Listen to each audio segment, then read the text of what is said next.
Hello, everyone. I'm Mark Dorenkamp with Managing for Profit on Brownfield, a content partnership with Corteva Agriscience. Our guest for this episode is Ron Geis, Market Development Specialist for Corteva.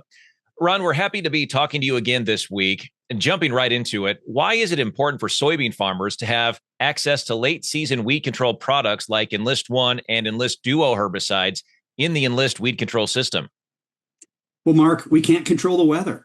And sometimes even our best laid plans are get delayed because of the inability to get in and spray fields.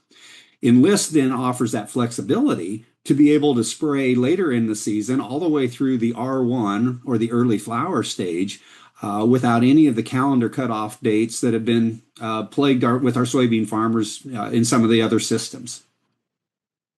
As we get further along in the growing season, how do Enlist herbicides help soybean farmers keep fields clean?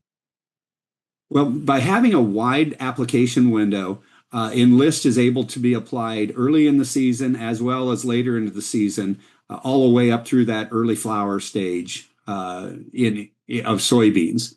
And then also later applications are available in other crops, such as cotton or even corn.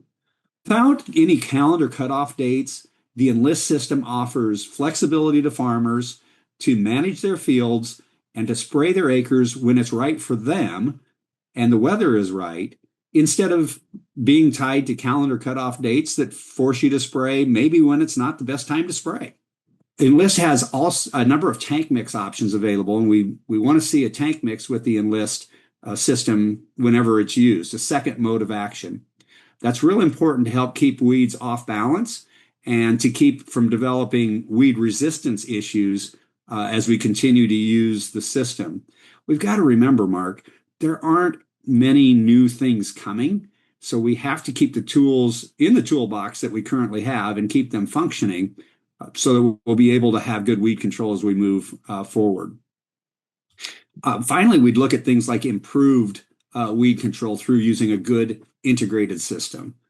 So a good integrated system involves having a solid pre-emerge program, and that pre-emerge program giving us contact control of weeds that are there plus residual activity, and then follow that up with a good post-emerge program to control the weeds that have escaped the earlier application, but make sure that post-emerge application also has residual activity so that we can continue to control weeds as the season progresses until that crop canopy is over and helps with the weed control. Where can farmers get more information about Enlist herbicides? I would encourage you to either go to our website, which is enlist.com, and then that will give you all the information on tank mix partners, on nozzle selection, proper usage, or you can contact your local ag retailer where you buy your Enlist. I'm Mark Dorenkamp with Managing for Profit on Brownfield, a content partnership with Corteva Agriscience.